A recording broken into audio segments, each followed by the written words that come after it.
keto or ketogenic diet is a low-carb, moderate-protein, higher-fat diet that can help you burn fat more effectively. The keto in a ketogenic diet comes from the fact that it allows the body to produce small fuel molecules called ketones. Ketones are an alternative fuel source for the body, used when blood sugar or glucose is in short supply. When you eat very few carbohydrates or very few calories, the liver produces ketones from fat. These ketones then serve as a fuel source throughout the body, especially for the brain.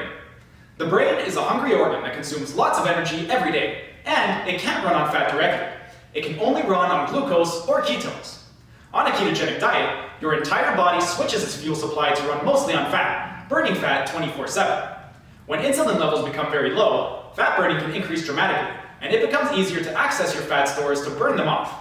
When the body produces ketones, it enters a metabolic state called ketosis. The fastest way to get there is by fasting, but nobody can consistently fast forever. The keto diet, on the other hand, also results in ketosis and can be eaten indefinitely.